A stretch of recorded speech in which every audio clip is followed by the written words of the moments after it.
بہت میں ان کی انسپائرڈ رہی ہوں ان کی جرنی سے. اور پیس پروسیس چل رہا تھا ایک زمانے میں انڈیا پاکستان کا 2005 کے اندر. I was a very young student at that time. My mother was in politics, تو PMLQ میں تھی, تو وہ لوگ ہوسٹ کر رہے تھے ان سب کو, لیڈرشپ کو. تو آپ کو یاد ہوگا ان کو بڑے بڑے ویلکمز ملے پورے پاکستان, آزاد کشمیر میں. گلوبل اسٹیبلشمنٹ بھی آن بورڈ تھی, اور اس ٹائم پہ ان کے ساتھ ملاقاتیں ہوئیں, بڑی فارمل طریقے سے ہوئیں. اور انہوں نے وہاں پہ 1.5 ملین سگنیچرز جو تھے کشمیریوں کے, وہ کلیکٹ کر کے کہ کشمیری جو ہے پرامن حل چاہتے ہیں اور کشمیریوں کی امنگوں کے مطابق انہوں نے مقبوضہ کشمیر میں ہنڈریڈز آف ولیجز میں بائی فٹ گئے اور وہاں پہ دستخطی مہم کی, اور دنیا کو وہ پھر ڈسپلے کیے ان سب کے دستخط کہ کشمیری پرنسپل پارٹی ہے اور اس کا پرامن حل اپنی امنگوں کے مطابق چاہتے ہیں. تو وہ ایک بڑا انسپائرنگ تھا. اس ایگزیبیشن کو بھی اٹینڈ کیا, اور بھی اسٹوڈنٹس نے کیا, سول سوسائٹی تھی, ڈپلومیٹس بھی تھے.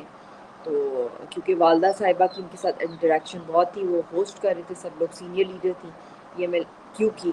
تو موقع ملا 2-3 دفعہ اتفاق سے, تو انہوں نے بس جاتے وقت میری والدہ کو کال کیا اور انہوں نے کہا کہ میں جا رہا ہوں واپس پاکستان سے. جب یہ ایک شارٹ وزٹ تھا ان سب حریت لیڈرس کا, اس میں میر بھائی صاحب بھی تھے, اور بھی تھے, غنی بٹ صاحب بھی تھے, اور بھی جو پوری ڈیلیگیشن تھی, بلال لون بھی تھے, مجھے یاد آ رہا ہے.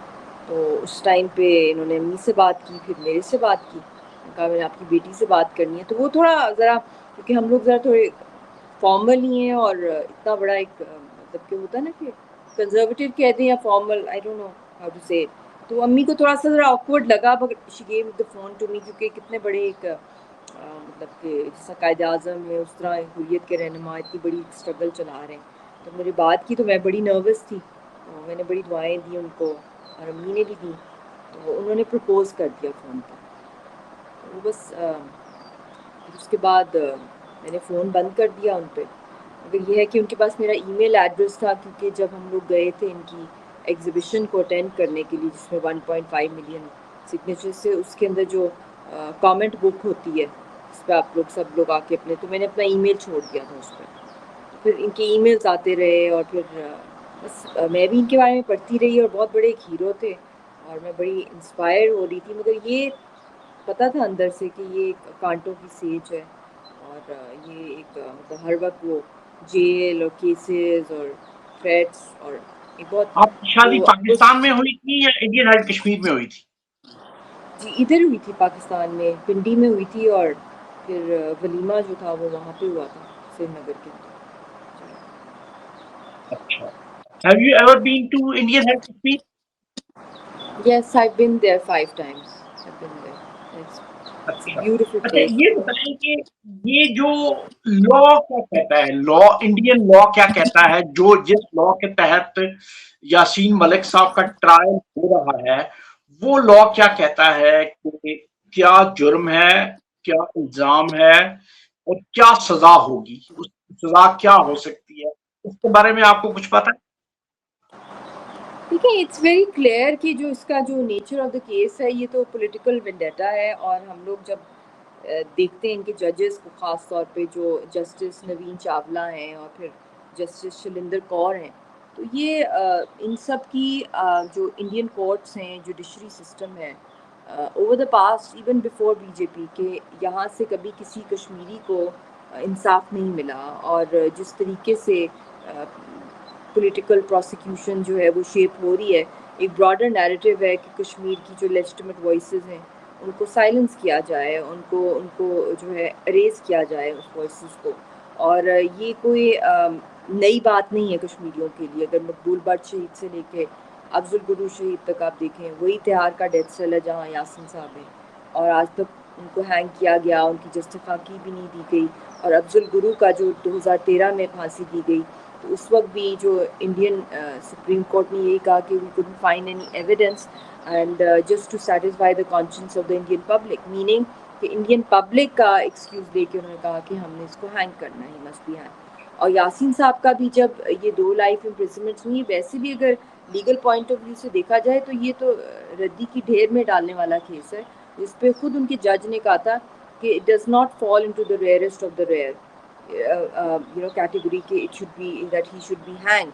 And even before that, if you look at it legally, کہ یہ 35 ایئر اولڈ پرانے بہت سے کیسز ایسے ہیں جو انہوں نے ری اوپن کیے ہیں from the times of his militancy. اور پھر جب انٹرنیشنل اسٹیبلشمنٹ نے ان کو کنونس کیا کہ آپ پیسفل پاتھ پر آئیں اور مسلح جدوجہد سے آپ سیاسی جدوجہد پر آئیں تو دنیا آپ کو سنے گی, تو اس وقت آپ کو یاد ہے پائنیئر تھے آرم اسٹرگل کے ارلی 90s میں. اور دین when the world convinced him تو انہوں نے پیسفل پاتھ اپلائی کیا. اور ورنہ اگر آج انہوں نے نہ کیا ہوتا تو سارے کے سارے مسلح جدوجہد نہیں ہوتے. اور یہ ایک نیوکلیئر فلیش پوائنٹ ہے, اور انہوں نے ایک بہت بڑی سروس دی ہے to India, to Pakistan, to the region and Kashmir and the world for regional peace and stability, not just for the right to self determination جو کشمیریوں کا ہے. مگر انہی کو پنش کیا جا رہا ہے کیونکہ ہندوستان نے جو ہے یہ فیصلہ کر لیا, آر ایس ایس کی سرکار نے, کہ جتنی بھی سیاسی آوازیں ان سب کو ہم نے قتل کرنا ہے. دوسروں کے خلاف بھی جو کیسز چل رہے ہیں آپ دیکھ رہے ہیں کہ ان کے اندر آسیہ اندرابی صاحبہ کو بھی سزا ہوئی ہے, اور خاص طور پہ یاسین صاحب کو تو ایک ڈیتھ سیل میں رکھا ہوا ہے. اور ان کا تو یہ مطلب کسی بھی صورت جو انڈین کانسٹیٹیوشن کے حوالے سے بھی دیکھیں تو وہ جو پیرامیٹرز وہ پورے نہیں کیے جا رہے. نہ کوئی ان کا لائر ہے, نہ ان کو فزیکلی پروڈیوس کیا جاتا ہے, مارا پیٹا جاتا ہے, سالیٹری کنفائنمنٹ میں رکھا جاتا ہے. اور پھر اس کے ساتھ ساتھ جو ان کو لایا بھی جاتا ہے آن لائن تو وہ ویڈیو کوالٹی اتنی پور ہوتی ہے کہ ان کو آواز ہی نہیں آ رہی ہوتی جج کی, اور جب جج کے سامنے بول رہے ہوتے تو ان کو میوٹ کر دیا جاتا ہے. تو یہ تو یک طرفہ ایک جوڈیشل ٹیررزم ہو رہا ہے یاسین صاحب کے ساتھ خاص طور پہ. یہ پورا ایک قتل کا منصوبہ ہے جو کہ بہت جی جی ان پرسن اپیرنس نہیں ہے کورٹ میں ان کی, جی کوئی ان پرسن نہیں ہے, ویڈیو لنک کے ذریعے اپیرنس ہوتی ہے. یس بالکل بھی نہیں ہے. جو اور دیکھیں کراس ایگزامینیشن جو ان کے ایئر فورس کا کیس جو ہے جو جموں کے اندر ہے, جج نے وہاں سے 3 دفعہ کہا ہے کہ یاسین صاحب کو یہاں پہ فزیکلی پروڈیوس کیا جائے, تہار سے ان کو لے کر آئیں, پروڈیوس کریں یہاں پہ تاکہ وہ کراس ایگزامینیشن کریں وٹنسز کی. وہ بھی دنیا کے اندر آج تک ایسا پریسیڈنس نہیں سیٹ ہوا کہ اس کے اندر بھی پرمیشن نہیں دی گئی. جب جج بھی کہہ رہا ہے, اوپر سے این آئی اے نے جو ہے وہاں پہ جو گورنمنٹ کی طرف سے اعتراض ڈال دیا ہے کہ it is a security risk to send, تو وہ کس اچھا طریقے سے یہ کراس بتائیں ایگزامینیشن آپ کی امید کیا ہے, آپ کی ایکسپیکٹیشن کیا ہیں؟ یہ سارے حقائق آپ کے سامنے ہیں. انڈین کورٹس کا, انڈین جوڈیشری کا بڑا ڈوبیس سا رول آپ کے سامنے ہے. تو آپ کی ایکسپیکٹیشنز کیا ہیں کہ یاسین ملک کے ساتھ کیا ہونے جا رہا ہے؟ دیکھیے میں سمجھتی ہوں کہ اس وقت ایک آئیڈیل جو ہے ہمارے پاس ایک انوائرمنٹ ملی ہوئی ہے. لکلی جب انڈیا پاکستان کی جو جنگ ہوئی ہے پہلگام کے ٹیرر اٹیک کے بعد, جو فالس فلیگ انڈیا نے کیا, اور وہ جنگ بھی کشمیر پہ ہی لڑی گئی کیونکہ کشمیر کا ہی پانی تھا اور پہلگام بھی مقبوضہ کشمیر میں ہے. تو اس کے بعد جو پاکستان کو گلوبلی میں سمجھتی ہوں ایک ڈیفنس ڈپلومیسی میں ایک پہلے وکٹری ملی اور پھر ڈپلومیسی کے اندر بھی ایک ایج ملی. اس ڈیفنس ڈپلومیسی سے ہم نے دیکھا ہے کہ ایک سیکیورٹی ڈپلومیسی کے اندر بھی پاکستان جو ہے گلوبلی انٹروڈیوس ہو گیا ہے. اور جب سیکیورٹی ڈپلومیسی میں آپ آ جاتے ہیں تو اس کا مطلب یہی ہوتا ہے کہ آپ پیس ڈپلومیسی میں آ گئے, اور پیس ڈپلومیسی میں آنے کا مطلب ہے اکانومی. تو یہ سارا اس کا ایک اسپائرل افیکٹ ہے. ایک برکت بھی ہوئی ہے کہ کشمیر کے اوپر جنگ لڑی گئی ہے جو ان کو اتنی بڑی فتح اللہ تعالیٰ نے دی, جو کاش 5 اگست کے بعد کوئی اگریسو میجرز یونائٹڈ نیشنز میں انٹرنیشنلی کیے جاتے. اور میں کافی عرصے سے بات کر رہی ہوں کہ پاکستان کی جو گورنمنٹ ہے وہ انٹرنیشنل کورٹ آف جسٹس میں یاسین صاحب کا مقدمہ لے کے جائے, کیونکہ مطلب وہ ایک دہشت گرد کا مقدمہ کلبھوشن یادو کا اگر لے کے جا سکتے تو وائی کانٹ وی. تو یہ بھی بہت ضروری ہے. اور اس کے ساتھ ساتھ میں سمجھتی ہوں کہ ایک ٹائم پہ کچھ عرصہ پہلے بورڈ آف پیس کی بھی بات ہوئی تھی, اور وہ امریکہ کا جو غازہ کے لیے بن رہا تھا, اس وقت بھی میں نے یہی پرپوز کیا تھا کہ بورڈ آف پیس جو ہے وہ کشمیر پہ ہونا چاہیے, not undermining the U N resolutions, but جو یہ بورڈ آف پیس بنے اس کے اندر China and America both should be on board. The global players international establishment کے ہوں اور یونائٹڈ نیشنز کا میکنزم بھی اس کے اندر ہو, اس طرح کا کوئی اسٹرکچر. تو اب ایک انوائرمنٹ بن رہی ہے کہ پاکستان کا گلوبل جو کلاؤٹ ہے اور ہندوستان کی جو سفارتی دہشت گردی ہے پوری دنیا میں وہ آئسولیٹ ہو رہا ہے, خاص طور پہ مدر لینڈ فادر لینڈ کے جو ان کا ٹور تھا اس کے بعد جو دنیا میں جو کچھ ہوا ہے, آگ لگ گئی اس کے بعد, اور اس کے اندر اب پاکستان ایک فائر فائٹر کا خالی رول نہیں پلے کر رہا جو فیلڈ مارشل صاحب ہیں, بلکہ وہ ایک سبسٹینشیل لانگ ٹرم اس کو سیز فائر کو ٹورڈز سولوشن. بٹ آئی ول سے دیٹ اس وقت بھی جو انڈیا اور پاکستان کی سیز فائر ہوئی تھی اس جنگ کے بعد وہ بہت ہی فریجائل ہے. آج پھر کوئی فالس فلیگ آپریشن ہو تو پھر جنگ چھڑ جائے گی اور اصل مدعا کشمیر کا مدعا. یہ تو بتائیے اس یہ لیے بتائیے کہ اس کانٹیکس کے اندر یاسین صاحب کو اور حریت لیڈرشپ کو ریلیز کرانا ہماری ٹاپ موسٹ پاکستان کی اسٹیٹ کی اس وقت جو ہے کنڈیشن اچھا ہونی چاہیے یہ بتائیے کہ انٹرنیشنل. آپ کشمیری لیڈرز کے ساتھ کانٹیکٹ میں ہوں گی، حریت کانفرنس کے کشمیری لیڈرز کے ساتھ. یہ جو یاسین ملک صاحب کا ٹرائل ہے اس کا امپیکٹ آن کشمیری سوسائٹی کیا ہے؟ کشمیری سوسائٹی اس ٹرائل کو کس طرح لے رہی ہے؟ پروٹیسٹ کر رہی ہے، بہت غم ہے، غصہ ہے. What kind of reaction you see in Kashmir about Yasin Malik's trial? دیکھیے میں آپ کو آنیسٹلی بتاؤں عمر صاحب، جب سے 5 اگست ہوا ہے نا، آپ کسی بھی کشمیری سے پوچھ لیں یا جن کی فیملیز ہیں جو ڈیوائیڈڈ فیملیز ہیں، جب رابطہ کرنے کی بات آتی ہے تو اتنے قسموں کے سافٹ ویئرز انہوں نے انٹروڈیوس کر دیے ہیں وہاں پہ. ایک تو ویسے بھی سیٹلائٹ امیجز کے تھرو یہ دیکھ رہے ہوتے ہیں، ڈرونز کے تھرو کر رہے ہوتے ہیں، انٹرنیٹ اتنا زیادہ وہاں پہ جو ہے اس کے اوپر کلیمپ ڈاؤنز ہیں، مانیٹرنگ ہے، کہ سرویلنس ہے کہ جب ہم اپنی فیملی سے بھی بات کر رہے ہوتے ہیں تو وہاں پہ ریڈ کرا دی جاتی ہے.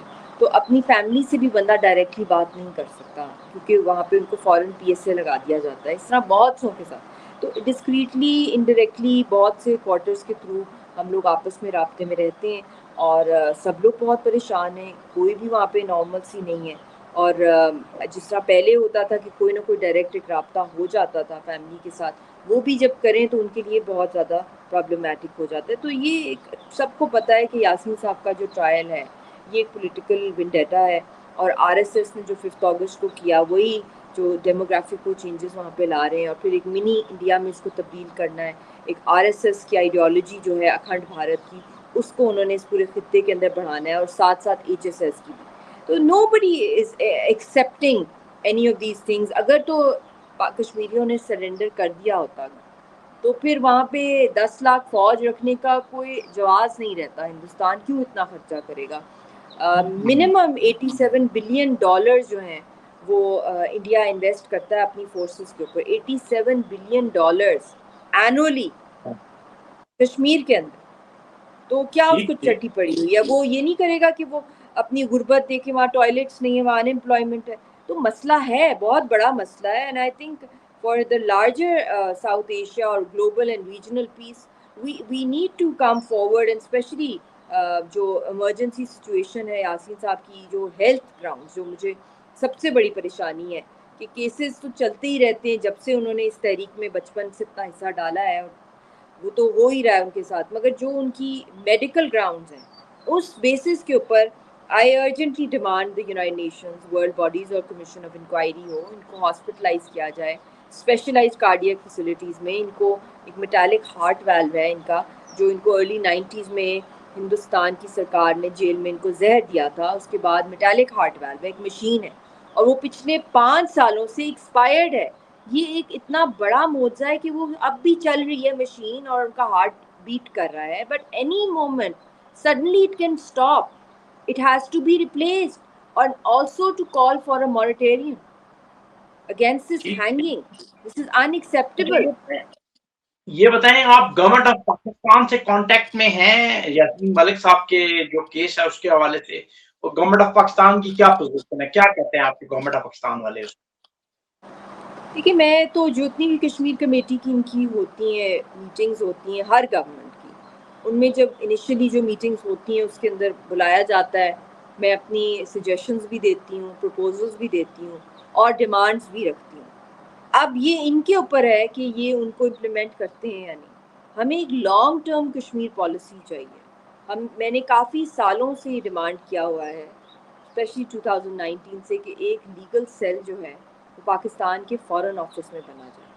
یہ ایک لا فیئر ہندوستان نے کیا جب ایبروگیٹ کیا آرٹیکل 370 اور 35A with a stroke of a pen. We must not forget that.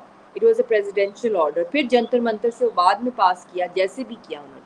But جب تک کہ ہمارے پاس ایک پراپر ایک اسٹریٹجی نہیں ہوگی، اب تو الحمدللہ اتنا پوری دنیا کے اندر خاص طور پہ فیلڈ مارشل صاحب کی اتنی پذیرائی کی جا رہی ہے, ہمارے ملک کی اتنی کی جا رہی ہے, اور جو رول پلے کیا جا رہا ہے اتنی خوفناک جنگ کو روکنے کے لیے, اپنا پاکستان کا سوئل جو ہے وہ یوز کیا جا رہا ہے کہ اس خطے اور ورلڈ کی جو ورلڈ وار 3 کو روکا جائے. تو آئی تھنک ان کو اپنی ڈائیورٹ کرنا چاہیے یہ global influence towards creating global Kashmir constituency, تاکہ کشمیر شوڈ بی, کیونکہ دونوں میں کامنالٹیز ہیں. یہ سیز فائر بہت فراجائل ہوتے ہیں جب تک کہ اس کے آگے کوئی ڈائریکشن یا کوئی اسٹرکچر نہ ہو ٹو سالو. میں اصل میں میرے پاس ٹائم جو ہے نا کم ہے, اس لیے میں آپ سے آخری 2-3 سوال کروں گا. مجھے یہ بتائیں کہ کشمیر میں جس طرح کی اٹراسٹیز ہوتی رہی ہیں اور ہو رہی ہیں, اور غازہ میں جس طرح کی اٹراسٹیز ہم نے دیکھی ہیں, ان ہیومن اٹراسٹیز ہم نے دیکھی ہیں, وہ جو ڈبیٹ ہے جو مسلم سوسائٹیز کی طرف سے امریکہ کو اور ویسٹ کو جو سپورٹ ملتی تھی, ٹیررزم کی ہم ان کی ڈیفینیشن کو اڈاپٹ کر لیتے تھے, ایمبریس کر لیتے تھے, کہ جو جس طرح وہ ٹیررزم کو ڈیفائن کر رہے ہیں ہم بھی اسی طرح ڈیفائن کرتے تھے. اب یہ جو کشمیر میں اور غازہ میں ہو رہا ہے, اس کے بعد کیا ٹیررزم کو, ایکسٹریمزم کو ری ڈیفائن کرنا پڑے گا؟ کیا آپ اس کی ری ڈیفائننگ ٹیررزم؟ دیکھیے ٹیررزم کی کوئی ایز سچ کوئی ڈیفینیشن تو ہے نہیں, جہاں ان کو کنوینئنٹلی سوٹ کرتا ہے وہاں ٹیررزم کی کوئی اور ڈیفینیشن ڈال دیتے ہیں. تو فرسٹ تھنگ از کہ کشمیر اور پیلسٹائن ایک لیجٹمیٹ ایشوز ہیں, اس کے اوپر لیگلی بہت سی ریزولوشنز ہیں یونائٹڈ نیشنز کے اندر, حق خود ارادیت. اور جو آکیپائنگ فورسز ہوتی ہیں, چاہے وہ اسرائیل کی فورسز ہوں ویسٹ بینک پہ, چاہے وہ ہندوستان کی آکوپیشن فورسز ہوں مقبوضہ کشمیر میں, یہ رائٹ ہے کہ ہم اپنے آپ کو آرم ریزسٹنس کے تھرو بھی, پولیٹیکلی بھی, سول رائٹس موومنٹس کے تھرو ریزسٹ کریں, جرنلسٹ کے تھرو, اپنے لوگوں کے تھرو ہم ہر کیپیسٹی میں اس کو ریزسٹ کریں. یہ لیگل رائٹ ہے یونائٹڈ نیشنز کے مطابق.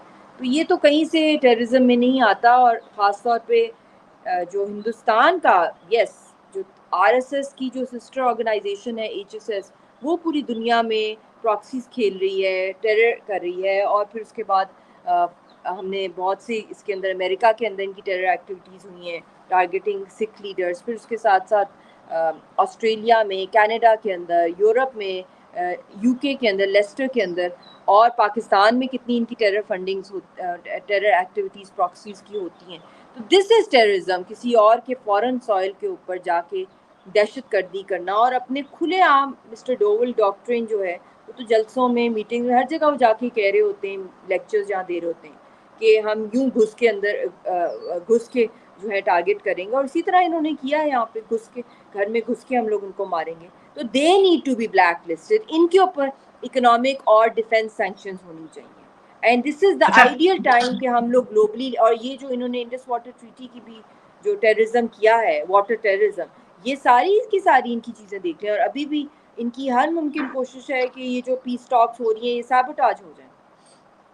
ٹھیک. اچھا یہ بتائیے مشال ملک صاحبہ کہ آپ کی یاسین ملک صاحب سے آخری ملاقات کب آپ نے ڈپارٹ کیا ایز اے فیملی, آپ جدا ہوئے, وہ کیا سچویشن تھی, کس ٹائم پہ, کس سچویشن میں آپ کو اپنے ہسبینڈ سے الگ ہونا پڑا, فیملی کو جدا ہونا پڑا, وہ سچویشن ذرا بتائیں ہمیں. اس وقت یہ آئیڈیا تو نہیں تھا کہ یہ اتنے سالوں کا گیپ آئے گا, بٹ تو تقریباً 12.5 سال ہو گئے, 12.5 years آلموسٹ. سپٹمبر 2024 میں آخری دفعہ ہماری ملاقات ہوئی دلی میں. انہوں نے ہمیں سی آف پک کیا. وہ پکچر ہم اکثر میں اور رضیہ بچی دیکھتے ہیں. وہ چھوٹی سی بیبی تھی, اب تو خیر 13+ ہے وہ. She was a baby at that time. بڑا ہی پینفل ہے یہ جو ایک ہاف وڈو کی لائف گزارنا, اور ایک بچے کا بھی ایک ہاف آرفن, اور ہر وقت ایک تلوار لٹکی ہوئی ہے پچھلے کتنے سالوں سے پھانسی کی. تو یہ بھی آپ کو نا مطلب کہ روز آپ مرتے ہیں روز آپ جیتے ہیں, یہ وہ والی اتنا بڑا یہ سائیکولوجیکل ٹارچر ہے, مینٹل ٹارچر ہے کہ ہر تاریخ پہ ہوتا ہے کہ آج پھانسی ہو جائے گی. تو اب اگلی تاریخ ہے 21 جولائی. تو ایز اے فیملی بھی بہت مشکل ہے ہمارے لیے, سب کے لیے. آواز کا بھی رشتہ نہیں انہوں نے اجازت دی ظالموں نے. ٹھیک, بالکل ٹھیک. جناب آپ نے ملاحظہ کیا بشال ملک صاحب کی گفتگو، یہ میرا خیال ہے جو یاسین ملک صاحب کی جو اسٹرگل ہے وہ اس کی ورلڈ ریکگنیشن ہونی چاہیے. میرا خیال ہے جو سینسٹیو لوگ ہیں، جو سمجھنے والے لوگ ہیں، انسانی مسائل کو سمجھنے والے لوگ ہیں، وہ یاسین ملک کی اسٹرگل کو سمجھتے ہیں، اور جو پین فیملی برداشت کر رہی ہے وہ پین میرا خیال ہے ہر پاکستانی کو فیس کرنا چاہیے. تو آج کے پروگرام کے لیے اتنی ہی تھی بات. کل انشاءاللہ ایک نئے موضوع کے ساتھ آپ کی خدمت میں حاضر ہوں گے. اللہ حافظ.